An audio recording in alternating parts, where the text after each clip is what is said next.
Bora, pessoal, para mais um podcast do esporte. Hoje um podcast, cara, que noite para as equipes brasileiras, hein? Um podcast para a gente falar de Sul-Americana, de Libertadores e tivemos partidas épicas, tá? Nesta noite de terça-feira, eu vou começar por talvez a que tenha sido, junto com a do Corinthians, a mais épica da noite, né? A do Corinthians eu acho que foi muito pior pelos desfalques e pelo todo o contexto que aconteceu. Eu já vou falar desse jogo. Mas começar por Internacional, cara. O Inter enfrentou o Colo-Colo no Beira-Rio. Beira-Rio com mais de 40... Cerca de 40... Mais não, né? Mais, menos, não sei. Cerca de 40 mil torcedores. Né? Um ambiente... Chegada no estádio, um ambiente... Um clima, né? Uma mobilização impressionante, tudo vermelho, camisa, sinalizador, ambiente bacana, né? Torcedor apoiando, pilhando os jogadores. Era o cenário perfeito para o Internacional ir lá com a sua tradição. Né? O Internacional já é um campeão de Sul-Americana. Aliás, o Internacional, diga-se de passagem, acho que é a única equipe que ganhou tudo, né? Nesse Libertadores, Sul-Americana, Brasileiro, Copa do Brasil. E com a sua tradição, com o apoio do seu torcedor. Cara, assim, o ambiente era perfeito, era um cenário de filme, de novela, para que o Inter construísse a sua vantagem, né, e conseguisse sair vencedor. E de fato, no final, né, no começo parecia um filme de terror, e no final virou um filme de uma história épica, né, daquelas para ficar cravada na história do gigante da Beira-Rio.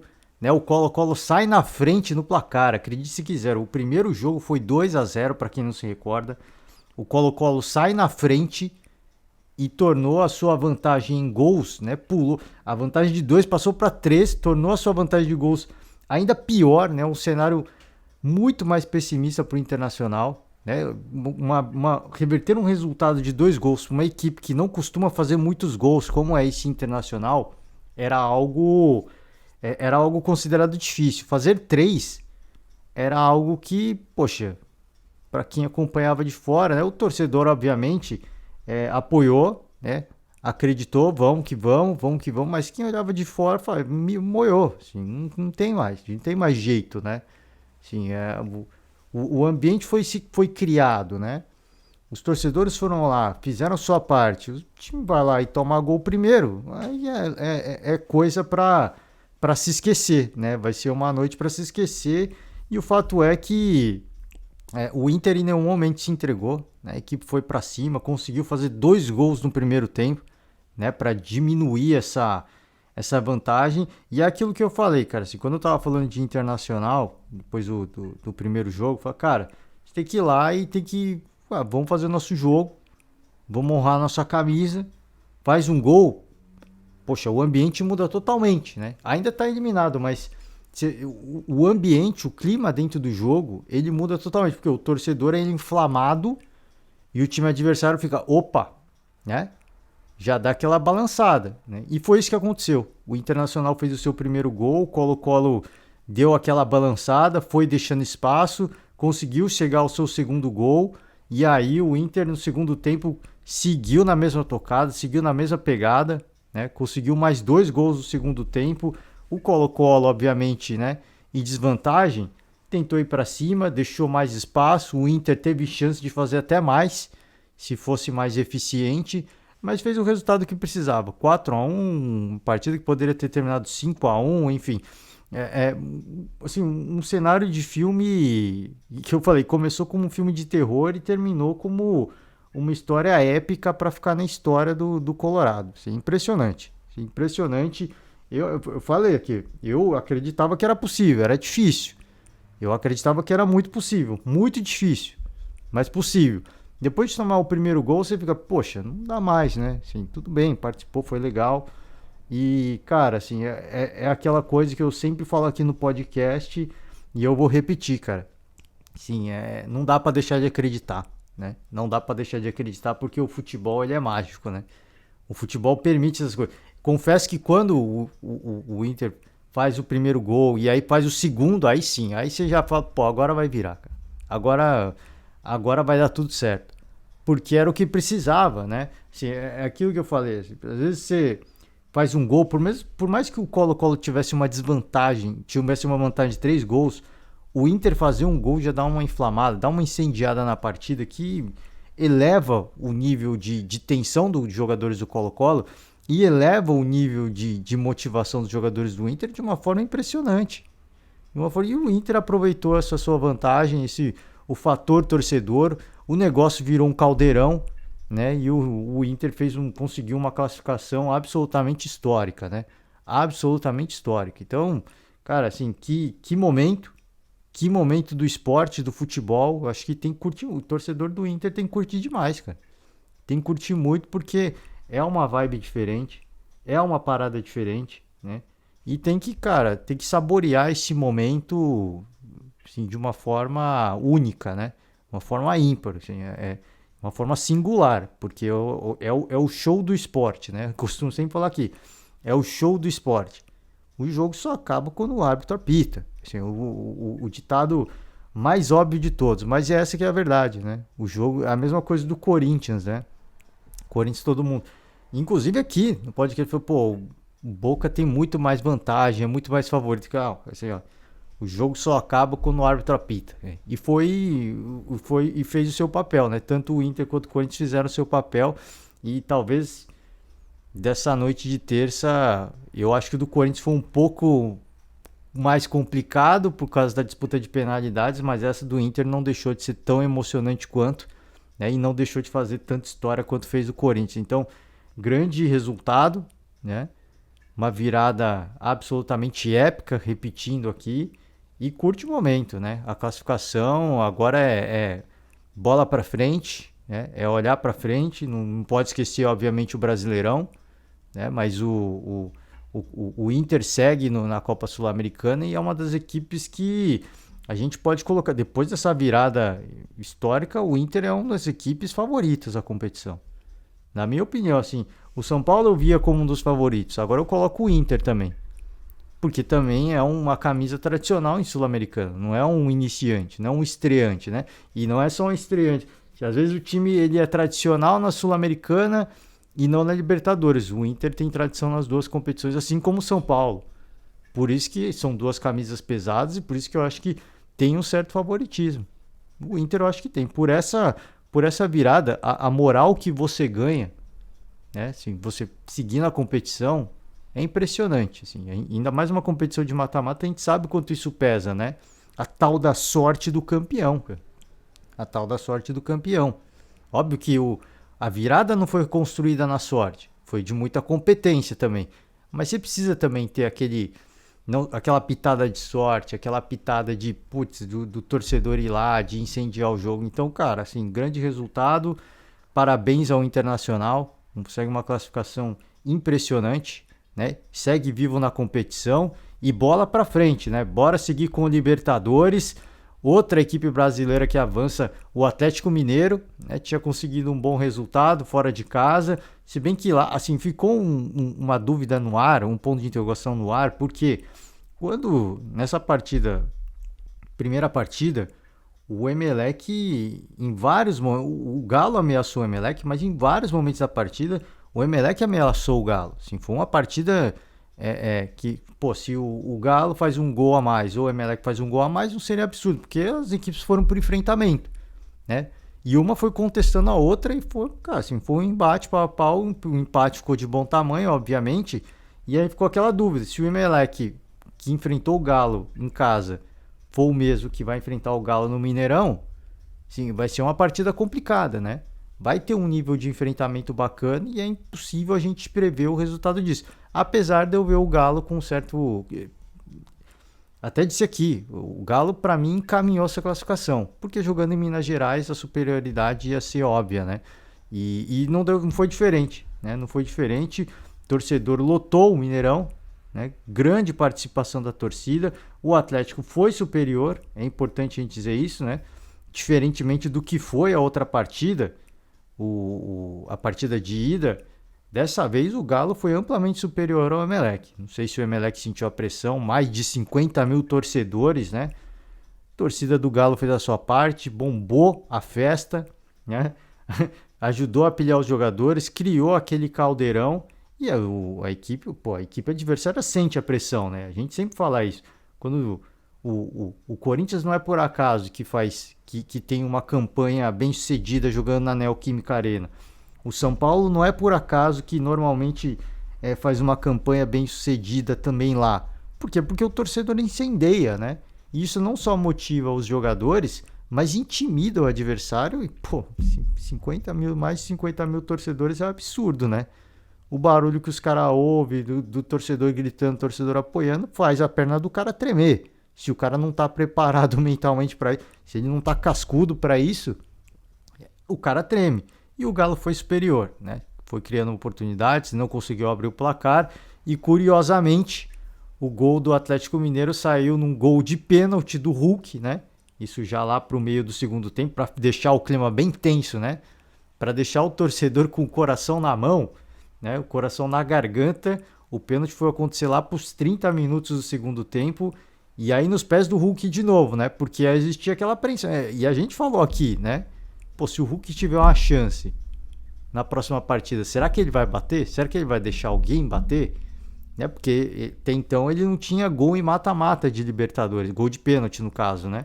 Foi lá e fez, né? Foi lá e guardou o dele, sai zica, né? Vira a página, Atlético segura o resultado e está classificado. E agora aguarda o Palmeiras, né? Então, grande resultado, o Galo só confirmou as expectativas de todo mundo, né?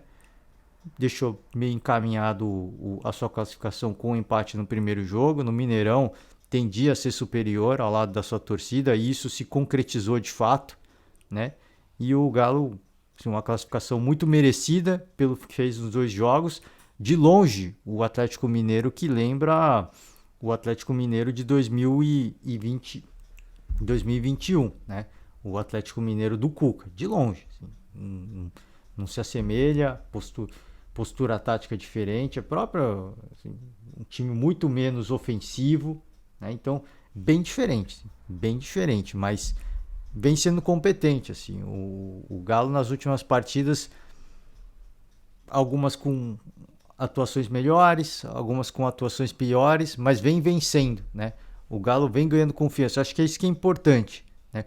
Começa a entender o momento da temporada, o Turco Mohamed e a sua comissão, os próprios jogadores também, a questão de se poupar fisicamente, a questão do emocional, né? De você fazer uma sequência de jogos longa e desgastante, e de saber entregar mais nos momentos certos, nas horas certas, né? E o Galo vem sendo decisivo nessas horas.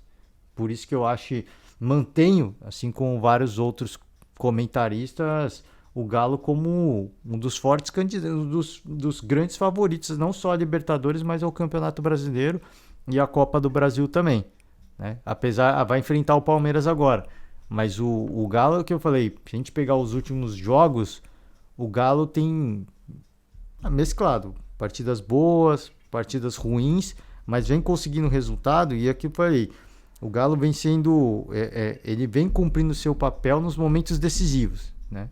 Nos momentos chaves. Então pode ser uma temporada boa para o Galo. Óbvio que agora em frente, possivelmente, né, a gente não pode, depois que a gente viu nessa rodada aqui, também não dá para cravar nada. E o torcedor palmeirense que me desculpa, o Palmeiras tem que ir lá e jogar o jogo. Agora, praticamente classificado, né? Aguardo o Palmeiras e o Palmeiras deve confirmar. Acredito eu que vai ser uma partida tranquila para o Palmeiras. Porque o Palmeiras na Libertadores também é outra pegada, né? O time se motiva de uma forma diferente e é difícil de entender por que isso não se estende para outras competições. Mas o Palmeiras deve entrar com um time mistão e deve ser amplamente superior, né? Com direito a gol do Rafael Navarro, né? O cara que não está conseguindo fazer gol. É capaz de ele fazer gol também. Então, o Galo aguarda o Palmeiras agora. E uma classificação muito merecida. Fez por merecer. O resultado do primeiro jogo foi superior nesse segundo jogo. Ficou tenso? Ficou tenso, né? Não dá para dizer. E quando o Hulk vai cobrar a penalidade, o torcedor ficou tenso? É óbvio que fica, né? Por ter perdido penalidades recentes. Mata-mata na Libertadores. Agora, tirou a zica, eu acho que era importante, sim. Podia se dar o luxo, né? Apesar do placar de 0-0, da tensão, não é se dar ao luxo, né? Mas, pô, é o cobrador oficial, uma hora a zica tem que sair, né? E ele, com personalidade, ele assumiu a bronca mais uma, cara, eu vou tirar essa zica, né? Vai ser hoje. Foi lá e guardou, fez o gol da classificação. Então, grande participação do Atlético. E repito, para mim, uma das equipes favoritas é essa Libertadores, junto com o Palmeiras, junto com o Flamengo também, que não vem atuando bem, mas assim como o Galo agora nas últimas partidas, né, vem sendo decisivo, né? Pode ter atuações contestáveis, sim, mas vem sendo decisivo nos momentos mais importantes, né? Que era um momento importante para o Flamengo, né? Não só na questão do, de seguir na Libertadores, mas também do Dorival Júnior no comando técnico, né? Então acho que, cara, vem sendo decisivo. Atuações questionáveis, sim, muito, mas com jogadores tão experientes, e aí que a gente dá o devido valor aos reforços, né? A esses caras que foram super vencedores, porque nos momentos decisivos pode não estar sendo uma partida boa, mas os caras vão lá, eles assumem o protagonismo e a responsabilidade, né, de pôr a equipe, né, no seu devido lugar de favoritismo, né, em relação a outras equipes, em relação à competição. Então, grande atuação do Galo, né, jogou bem essa partida, acho que foi superior e consegue uma classificação merecida. E a gente aguarda também o Palmeiras, porque vai ser um grande duelo, né? Vai ser complicado, hein? Pitadas de revanche, né? Com pitadas de revanche.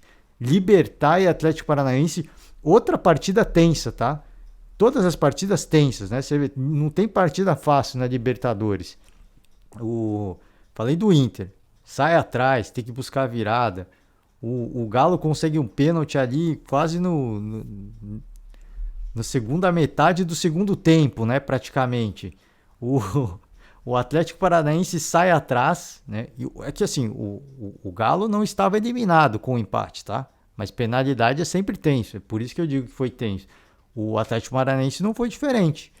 O Libertad saiu na frente, o primeiro tempo agitado, das duas equipes na trocação, né? Tipo aquela luta de boxe, que os caras vão para trocação, os dois vão para aquela luta de UFC, né? Que os dois adversários vão pro enfrentamento, soco para lá, soco pontapé para cá, e ninguém baixa a guarda, né? Foi tipo isso. As equipes foram por enfrentamento no primeiro tempo, o Libertad foi mais feliz numa bela jogada, né? Num belo gol do Roque Santa Cruz. Segundo tempo aí já um pouco mais contido, né? O Libertad por ter o resultado que o levaria à disputa de penalidades, e o Atlético Paranaense, né? Mais o perfil Felipão, né? De, poxa, a gente não pode tomar mais um, senão é eliminação, né? Então vamos fechar um pouco, né? Vamos se resguardar um pouco mais, e foi nessa tocada, né? De um segundo tempo mais estudado, se é que a gente pode dizer assim, que o Felipão faz as suas substituições e o Rômulo consegue um gol no final da partida, mas no final mesmo, em mais de 40 minutos, consegue o gol do empate, o gol da classificação, né? O Atlético fica com um saldo de 3 gols e o Libertad com um saldo de 2, né? E um balde de água fria no Libertad, uma partida que estava ficando tensa para o torcedor do Furacão, terminou de forma muito feliz, foi um pouco mais tenso até que o do Galo, né? Porque o gol do Galo saiu um pouquinho mais cedo, mas do Atlético Mineiro, do Atlético Paranaense não foi diferente, né? Do Furacão também, partida tensa, segundo tempo, aguardando, torcedor na ânsia, o gol saiu e o Atlético se classificou, né? Uma coisa importante a destacar, e a gente sempre destaca aqui no podcast, Felipão é um cara copeiro, né? É impressionante, assim. Como o cara sabe jogar competições difíceis, viver momentos de tensão, momentos difíceis, é impressionante, sim, é impressionante. Ele tem o estilo dele, assim, tem, é o que eu falo, a estética do futebol eu não discuto, porque assim, existem formas e formas de se jogar e de se vencer uma partida, de se vencer um campeonato, eu acho que tem espaço para todo mundo, mas uma coisa assim que eu concordo, assim, uma coisa que o Mauro César falou sobre isso, né? Quando você vê um Palmeiras que vai para cima, um Atlético que joga de forma reativa e vence, ele não vê isso como algo positivo para o futebol. porque isso desestimula as equipes, né, a serem ofensivas, né? Vou propor um jogo ofensivo, como vem sendo essa nova era do Abel Ferreira, e eu critico isso, né? E depois desse discurso do Mauro César, até repenso um pouco das críticas que eu fiz ao Palmeiras do Abel Ferreira. Que ele falou assim, cara, esse estilo de jogo, todo mundo tem espaço, o futebol permite espaço para todo mundo, mas esse é o estilo de jogo que foi muito bem sucedido há muitos anos atrás, né? E o Felipão sempre foi assim, anos 90. O fato disso estar sendo efetivo até hoje mostra que o futebol brasileiro não evoluiu muito, né? E em um certo ponto de vista, não concordo, obviamente, que 100%, mas de um certo ponto de vista eu concordo, né? A gente, como é que a gente vai tornar o futebol brasileiro mais comercial para que o futebol brasileiro seja mais visto no mundo, para que a liga ganhe mais dinheiro, para que os clubes tenham mais tenham mais dinheiro e consigam fazer contratações de mais peso e fazer frente com a Europa? É impossível, mas sabe, ter um nível de enfrentamento que permita a gente chegar no Mundial de Clubes e olhar, cara, o clube europeu ele é muito superior, mas dá para o brasileiro ganhar, né? Como acontecia isso no final dos anos 90 e início dos anos 2000, que foram os últimos títulos brasileiros no Mundial, né? Tirando isso, cara, assim, início dos anos 2000 não, né? O Corinthians já foi mais pro 2010, anos 2010, né? Mas o Corinthians foi o último, assim, foi uma exceção, né? Foi uma exceção e tirando aquele título do Corinthians, nada mais, né? E não só brasileiro, sul-americana de uma forma geral, né? Equipe sul-americana de uma forma geral. Então, por isso que eu digo, assim, de um certo ponto de vista, eu concordo, mas, cara, assim, tem espaço para todo mundo, é o que eu sempre digo, tem espaço para todo mundo. Se você quer propor um jogo ofensivo, você tem que estar preparado para o jogo reativo. Esse que é o ponto, né? O Pep Guardiola, por exemplo, é um cara que, né, propõe um jogo muito ofensivo, de muita posse de bola. Só que ele está preparado. Às vezes ele perde, né? Champions League ele perde de equipes que jogam de forma reativa. Acontece. Mas muitas vezes, isso no campeonato inglês, ele bate de frente com essas equipes e ele ganha. Ganha de forma tranquila. Porque ele está preparado para isso. À medida que ele consiga os reforços dele, à medida que ele... óbvio que são partidas e partidas, e a questão também de não ter título de Champions pesa muito pro Manchester City, na minha opinião, né? Aquela tensão, aquela pressão de você vencer, né? É a competição que você nunca ganhou, e ser uma equipe rica, ter considerado o melhor treinador do mundo, tem todos esses fatores. Mas ele sabe jogar contra equipes reativas, né? Então, acho que tem espaço para todo mundo. Agora, assim, falando de Palmeiras rapidamente, né? Só fazer um parênteses que eu critiquei muito. Pô, o Abel tá vendo que as equipes estão jogando de forma reativa e ele reclama. Eu acho que eu não concordo dele reclamar, mas eu concordo dele seguir sendo ofensivo, né? Sim, ele vai olhar os erros e ele vai, com o tempo, ajustando. Por que ele não ajustou, né? E aí essa reflexão que eu mesmo fiz, que eu não tenho tempo de treinar, né? Que eu fiz a crítica aqui. Pô, ele saiu atrás contra os últimos jogos e o Palmeiras não corrigiu isso. Porque não teve tempo de treinar também, né? Então são vários pontos de vista, né? Você vê que a gente vai ouvindo noticiário esportivo e aquelas opiniões, as opiniões são mutáveis, a gente vai mudando as opiniões, né? E, cara, assim, mas eu, sincero e honestamente, né? Sincero e honestamente, eu entendo que concordo em partes, né? De você fazer do Felipão tá sendo relevante hoje ainda, é porque o futebol brasileiro não evoluiu muito, né? E os estrangeiros vêm pro Brasil e alguns deles fizeram muito sucesso porque mudaram muita coisa, né? O caso do Jorge Jesus, o caso do Sampaoli, o próprio Abel Ferreira hoje, né? E então eles vêm trazendo coisas diferentes, por isso que agrada muitas equipes e chama tanta atenção. Agora, o estilo do Felipão, cara, assim, eu, sincero, honestamente, tá? Eu pessoalmente eu gosto, tá? Gosto mais do estilo ofensivo, né? Que a gente se acostumou a ver do Cuca, do próprio Sampaoli que eu citei, do principal deles que é o Jorge Jesus, do Abel Ferreira hoje. Eu gosto muito disso. É o futebol entretenimento, é isso que eu falo. Mas existem formas e formas de jogar. Se uma equipe que ela joga de forma reativa, ela não vai ser bem sucedida se ela não for efetiva. Você entende? Eu posso jogar de forma reativa, eu posso jogar por uma bola, mas se não for efetivo, não vai rolar, né? E tem que ter muito mérito nisso também, de você ensaiar jogadas, de você treinar para isso, de você ter os jogadores certos para isso. Estética do jogo, eu acho aí, sim, isso eu não discuto, né? A estética do jogo pode ser discutível, mas o estilo de jogo é uma unanimidade, é um estilo de jogo super vencedor, cara. E a história diz, e não só a história do futebol, né? Não só a história do futebol. A história do esporte coletivo, em geral, isso não é estatística, eu não tenho os números aqui, mas em geral a equipe com que tem a melhor defesa, ela bate a equipe que tem o melhor ataque. Em geral sim, isso acontece, tá? Em geral sim. Quando a gente vê esses embates, é muito difícil a equipe que tem acontece.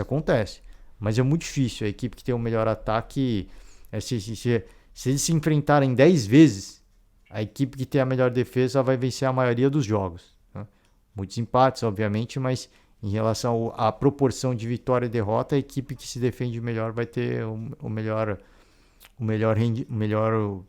aproveitamento em relação ao que tem o melhor ataque. Por quê, né? Sim, e aí tem gente que acha que isso é estragar o jogo. Eu não acho, cara. Assim, eu acho que, de novo, são estilos e estilos. Né? Eu acho que o grande treinador ele tem que ter a capacidade de entender. Assim, o estilo do Felipão é um estilo que permite ele jogar dessa forma com todo mundo. Com todo mundo, com todos os adversários. Então ele não precisa mudar muito de um jogo para o outro. O estilo do Abel Ferreira, não. Hoje ele propõe mais o jogo, é um futebol mais ofensivo, mas dependendo do adversário, ele vai ter que modular isso e mudar o jeito de jogar. E ele muda muito o jeito de jogar. Ele, o Rogério Ceni, eles mudam muito o jeito de jogar. Isso eu acho legal, eu acho que tem todos os méritos. Acho que são treinadores mais completos que o Felipão, isso sim. Ah, mas o Felipão tem um monte de títulos. Sim, mas o Abel Ferreira, mesmo sendo jovem, e o próprio Felipão falou sobre isso. Cara, o Abel Ferreira tem. Que o Abel Ferreira falou que tem muito a aprender com o Felipão, né? E o Felipão falou, cara, não tem nada pra aprender comigo. Ele tem 2 Libertadores, cara. Eu que tenho que aprender com ele, né? E é o que eu falo, assim, repertório. Pô, o Rogério Ceni, o Abel Ferreira tem muito mais, mas o Felipão tem o seu mérito, tem a sua qualidade, o jeito dele jogar, que eu falei, permite ele a enfrentar todos os adversários da mesma forma. Né? Sem mudar muita coisa. E tem os seus méritos. Pô, e se você pensar num calendário maluco, que você tem que gerenciar o calendário, né? A questão física dos jogadores, partida após partida, uma insanidade de jogos em sequência, cara, não tem tempo para você ficar mudando o esquema. E óbvio, assim, se você consegue, é muito mérito, né? É muito mérito, mas se você for pensar no calendário longo, é melhor eu pensar num jeito de jogar único e seguir com isso até o final e ver o que eu vou ganhar, né? E aí, de novo, eu não tô querendo dizer que esse é o estilo certo, tá? Não tô querendo dizer que isso é o estilo... Porque senão vão falar que, estão querendo estragar com o futebol, né? Estão achando isso bacana, estão achando isso legal. Não, não é isso. O grande problema é o calendário, é a sequência de jogos, né? E eu concordo que, assim, poxa, se você vê um time que ataca mais perder para um time que se propõe a ser reativo, isso de certa forma é um retrocesso, porque os outros vão olhar e falar, cara, não adianta eu tentar montar a equipe ofensiva e perder o jogo, né? Com o Avaí do Eduardo Barroca, por exemplo, o Barroca ele tenta ser ofensivo, com o elenco limitado, aí vai lá e perde do Cuiabá, né? Que eu critiquei muito aqui, mas, cara, assim, por certas aspectos você fala, poxa, é complicado, né? Porque muitos treinadores querem segurar o cargo e tudo mais, mas por que o futebol não evolui, né? Isso é uma discussão. Vou passar dessa discussão, já vou finalizar. Por que o futebol não evolui? Porque é mais fácil, né? Eu vou me defender, garantir pontos, não vou perder, porque isso vai me sustentar no cargo. Então, assim, são uma série de desdobramentos, de discussões. Não estou dizendo que o Felipão tá certo e errado. De novo, eu pessoalmente, eu gosto, tá? Eu gosto. E eu acho que tem jeitos de jogar e eu acho que o futebol tem que ter essa variedade. E eu acho que, assim, que seja o Palmeiras, que seja o Flamengo, que seja o Galo, todos esses jogando de forma ofensiva, se eles quiserem serem campeões, eles têm que saber lidar com equipes que vão jogar de forma reativa. É isso. Ponto. E ponto. O Palmeiras foi campeão da Libertadores 2 vezes sendo reativo. Será que não é melhor ser reativo? Coisa para se pensar. Talvez para você ganhar a Libertadores você tenha que dar um passo atrás. Sim.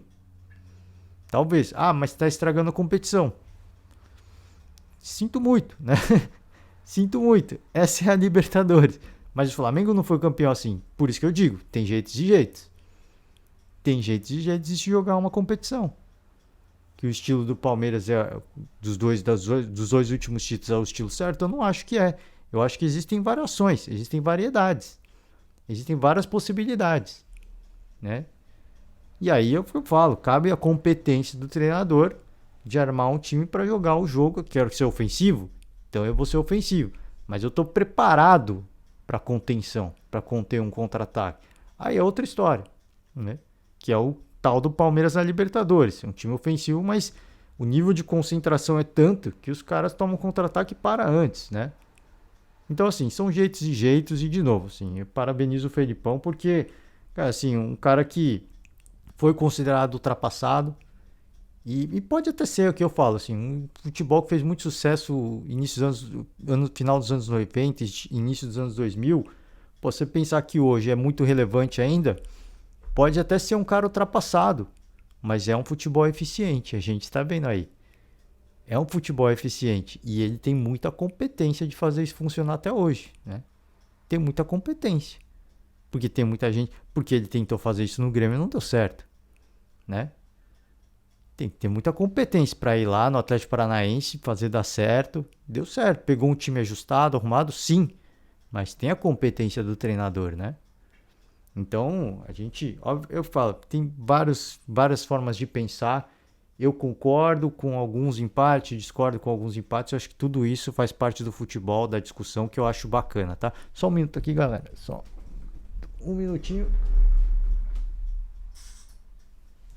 Bora voltar aqui para falar desse último jogo. Corinthians, cara. Ei, Corinthians. Boca Juniors e Corinthians. Jogo no mitológico estádio de La Bombonera, né? O Corinthians absolutamente fragmentado, o Boca Juniors reforçado, jogadores que cumpriram a suspensão voltaram, né? E ao longo da partida, assim, a partida que o Corinthians não fez nada, tá? O Corinthians não fez absolutamente nada, nenhum lance de perigo, nada, absolutamente não tinha o que fazer, o Corinthians não tinha time para atacar o Boca, não tinha. Um time absolutamente fragmentado. Então o Corinthians se propôs aqui a se defender. Vamos se defender. Vamos tentar segurar o resultado e na penalidade a gente vê. Porque não tem time para isso, cara. Com todo respeito aos jogadores que estão lá, o Corinthians não tinha time para ir para o enfrentamento com o Boca. O Boca dominou a partida, mas sem muita eficiência. Teve oportunidades. O Benedetto, né? E aí ele tá virando meme, né? O Benedetto... Carrasco do Palmeiras, inclusive a própria torcida do Palmeiras fez um meme com ele. O Benedetto que perdeu de chance, o Benedetto, cara, o Vampeta cantou depois do jogo, né? Doutor, eu não me engano, o Benedetto é corintiano. O que perdeu de chance o Benedetto no jogo é impressionante. Com a bola rolando, cara a cara com o goleiro, ele teve penalidade para cobrar, ele perdeu e depois na disputa de penalidades ele perdeu de novo. Então, assim, cara, o Boca teve chance. Foi superior na partida. O primeiro tempo foi um pouco mais intenso o Boca. O segundo tempo já deu uma segurada. Mas as melhores chances foram do Boca com o próprio Benedetto, que foi perdendo um monte de chance. E o Corinthians foi segurando. E o Corinthians também, cara, perdeu o João Vitor, né? Atleta que está vendido para o Benfica. E o Mantuan também se machucou. Atleta que vai pro Zenit, né? Na troca, vai por empréstimo, né? Nessa troca de empréstimo com o Yuri Alberto, né? Sim, duas coisas. Esses dois jogadores eram nomes que antes do jogo muitas pessoas falavam, eles vão viajar, mas provavelmente não jogam, né? Justamente com o risco de se machucar, porque isso mela uma negociação. O próprio Vampeta falou, o que eu já vi de contrato assinado dá para trás o Corinthians pode perder essa, dependendo do tipo de lesão. O Corinthians pode perder essa negociação, tá? 8 milhões de euros, tá? Uma grana na cotação do euro dá mais de 40 milhões de reais. Uma baita grana para o Corinthians, né? Para os cofres do Corinthians, ajudar a sanar a dívida, ajudar em mais reforços pontuais na janela de meio de ano. Dependendo da lesão, o Benfica pode dar para trás, né? Mas não tinha. Tô fazendo a crítica, mas já vou falar. O Corinthians não tinha opção. Não tinha outra opção. Tinha que pôr os jogadores. Mas ele colocou o cara, se machucou. Como é que é a lesão, né? Diz que ele pegou um jatinho, voltou antes, né? Já saiu do jogo, já voltou de jatinho de Buenos Aires, né? E o Mantuan também se machucou. O cara que vai pro Zenit. E aí é o que eu falei, de novo, dependendo da lesão, perder o jogador pro resto da temporada, o que eu acho que não, e a gente torce para que não, mas o Zenit vai olhar e falar, cara, não vou emprestar o Yuri Alberto, né? Se a gente tinha um acordo, o cara que você tinha que me emprestar não vai estar disponível. Então eu não vou emprestar o cara que eu tenho, né? Então por isso que eu falo assim, esses negócios são arriscados. E aconteceu tudo aquilo que não podia acontecer, os dois se machucaram. A gente torce para que não seja nada grave. E aí, agora sim, fazendo um contraponto, o Corinthians não tinha opção. O Corinthians tinha que pôr os jogadores, né? Para tentar o desafogo, para tentar segurar o Boca, né? E acabou que mesmo com as lesões, o Corinthians se segurou. O Benedetto perdeu um monte de oportunidades, né? Virou mesmo, falei que o torcedor do Palmeiras fez o meme. Benedetto contra o Palmeiras, aí tem a foto do Pelé. Benedetto contra o Corinthians, a foto do Borja, né? Miguel Borja, ex-Palmeiras, que cai em desgraça com o torcedor palmeirense. Então, perdeu um monte de chance, a disputa foi para as penalidades. E aí são duas equipes que estavam muito confiantes, porque assim, o Corinthians tem o Cássio, defensor de pênalti. E o Boca tem o Rossi, né? Também considerado um grande defensor. E os dois fizeram defesas de penalidades, hein? Os dois fizeram valer aí o seu título de pegador de pênalti, né? Mas o Cássio foi melhor. O Cássio foi o herói, né? O Boca foi perdendo chances, teve chance. As duas equipes tiveram chances até de terminar a disputa antes, tá? O Boca teve chance, o Corinthians teve chance. O Boca foi o primeiro a perder, né? O Cássio defendeu primeiro. Aí o Corinthians teve a chance de ficar numa vantagem. Aí eu acho que o Rossi defendeu, né? Se eu não me engano foi assim. Não lembro agora direito. O fato é que, cara, o Corinthians foi um cenário de filme. De filme. Eu acho que essa partida foi a mais épica de todos. Porque é um time absolutamente fragmentado, né? Mas muitos desfalques. É impressionante. Ao longo da partida os desfalques foram aumentando por lesão. Jogando na casa do adversário, uma arena antológica, né? Uma das arenas mais míticas do futebol mundial. E a gente sabe que e todos os jogadores falam isso, jogar contra o Boca na Bombonera é complicado, né? A festa que a torcida faz, a forma como o estádio é projetado para prejudicar a torcida, e aí eu digo, sim, questão de fazer barulho, né, do ângulo de visão, é tudo isso. Não é que os caras vão lá para sacanear, não. A ala da torcida ela é mais complicada. A equipe visitante fica embaixo da arquibancada da organizada. Então, cara, tem uma série de coisas que tornam esse estádio difícil de você jogar lá. E o Corinthians repetiu um feito que o Santos do Pelé, né, conseguiu fazer. Duas únicas equipes brasileiras hoje que conseguiram eliminar o Boca, né, na sua arena, nos seus domínios, no estádio da Bombonera. Então, cara, que momento. Eu falei aqui, eu tava falando de internacional. Que momento do esporte. Não teve jogo fácil para ninguém e a noite foi muito feliz para os brasileiros, tá? Muito feliz. Assim, não teve jogo fácil. O Inter se classificou no sofrimento, se classificou bem, mas foi no sofrimento. O Galo sofreu, né? Teve que esperar até o segundo tempo.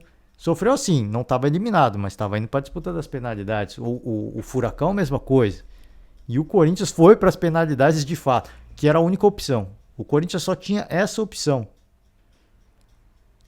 Assim, de acordo com os jogadores que entraram, e de acordo com o contexto da partida, com o que foi acontecendo, de perder mais jogadores ao longo do jogo, essa era a única opção viável. Essa era a única opção e deu tudo certo. No final deu tudo certo pro Corinthians. Então, assim, o torcedor corintiano e não só o torcedor corintiano, o torcedor de todas as equipes, né? Ninguém quer jogar, ninguém quer ir para disputa de penalidades, né? Mas quando ganha nas penalidades é muito melhor, né? É muito melhor. A sensação de alívio. É só você procurar aí as narrações Brasil afora, tá?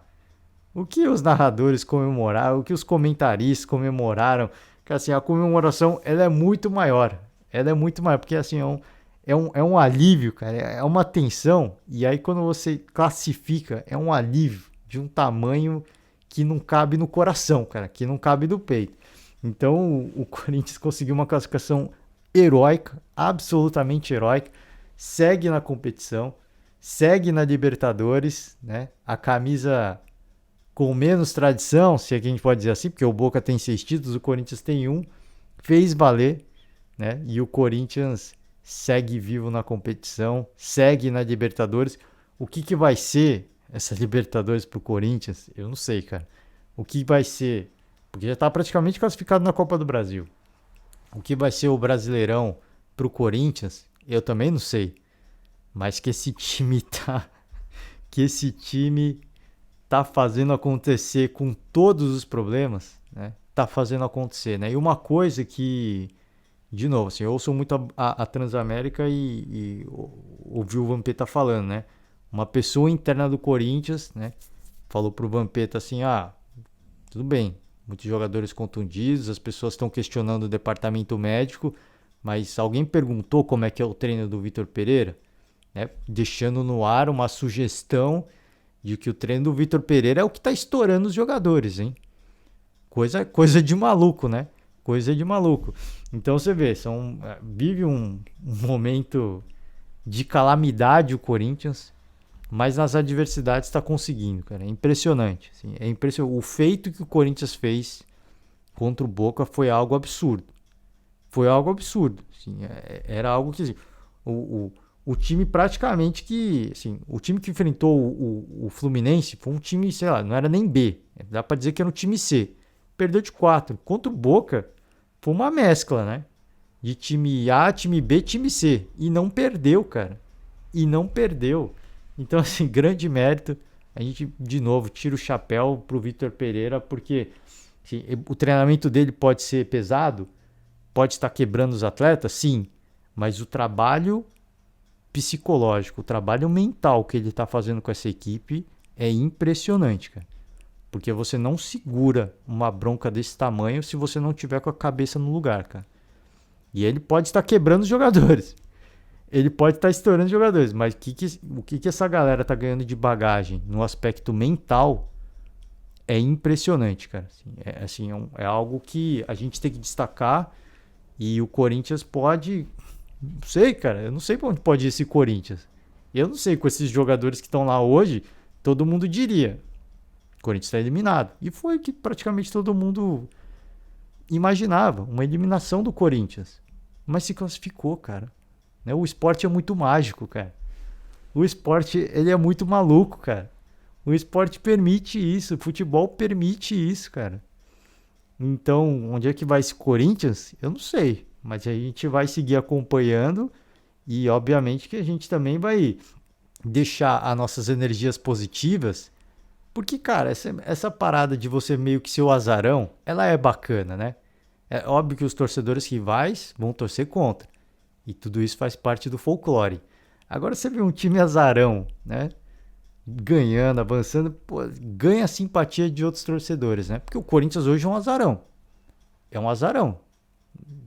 Tem camisa, é campeão, campeão invicto. Mas hoje, pelo momento que está vivendo dos desfalques, o Corinthians hoje é um azarão. E é importante que o Corinthians siga na competição, porque se o Yuri Alberto chegar e outros reforços chegarem, o Corinthians vai ganhar muito, assim, vai seguir desfalcado, vai ter uma perda de qualidade sempre, né? Vai ter que conviver isso com uma mescla de jogadores do time A, time B e time C. Pô, mas chegando um jogador como o Yuri Alberto, por exemplo, um cara matador, cara de área, que vai segurar a marcação, que pode fazer o pivô, que dá a disparada, né? Tem a velocidade. Poxa, pro restante da própria competição da Libertadores, isso pode ser importante, né? Então vai ter que seguir brigando, o time é aguerrido, mentalmente forte, vai passar por muita dificuldade. Talvez, e imagino eu que isso vai acontecer, o Brasileirão vai ficar pelo caminho. O Vitor Pereira vai abrir mão do Brasileirão, mas ele vai seguir na Libertadores, tá? E o Flamengo que se prepare, porque eu acho que o Flamengo passa do Tolima. O Flamengo, assim como o Galo, para mim, apesar do Galo ter empatado, o Flamengo ganhou. Encaminhou a classificação, né? Encaminhou a classificação. Só não dá para cravar, porque se o Tolima jogar como jogou fora, nos seus domínios, vai dificultar a vida do Flamengo, né? Vai ser um jogo tenso. Mas para mim tá praticamente assegurado. O Flamengo que se prepare, tá? Para enfrentar esse Corinthians. Porque o Flamengo não tá jogando o fim da bola também. E um Corinthians que vai para só se defender e levar as penalidades, a pressão vai para outro lado, tá? Então, o Flamengo que se cuide. Porque esse Corinthians aí, de novo, onde é que vai essa equipe? Eu não sei, cara. Sincero, honestamente, eu não sei. Mas já não duvido de mais nada, né? Questão de favoritismo pelo elenco, se eventualmente passar o Flamengo, você vai olhar e falar, o Flamengo é favorito. Mas dá pra dizer que o Flamengo vai passar? Não dá, cara. Não dá. Então é isso, gente. Com isso eu termino, cara. Que noite pros brasileiros. E eu falo, pra quem torce pelo futebol brasileiro, como a gente aqui no podcast, foi uma noite cheia. Foi um prato cheio de partidas emocionantes. Aliás, só falar que o Cruzeiro empatou com o Ituano na Série B, hein? Que coisa, hein? Tá atropelando, vencendo todo mundo e empatou com o Ituano. Voltando, né? Grande noite, vamos acompanhar a noite da quarta-feira. Mais brasileiros em campo. O atual campeão entra em campo para enfrentar o Cerro Porteño em sua casa, vantagem de 3 gols. Para mim, o único dos brasileiros que está classificado, mas de novo, pelo que a gente está vendo, dessa coisa maluca, tem que ir lá para vencer. Mas o Palmeiras na Libertadores é outro nível, né? A concentração é diferente. Flamengo entra em campo e na Sul-Americana a gente vai ter o Ceará, o Santos, né? Vão acompanhar todo mundo e amanhã a gente está de volta para gravar, para falar sobre essas partidas e torcer para que seja uma noite muito feliz para os brasileiros, assim como foi a noite da terça-feira. É isso, gente. Valeu demais, forte abraço para todo mundo, ótima semana e até amanhã. Tchau.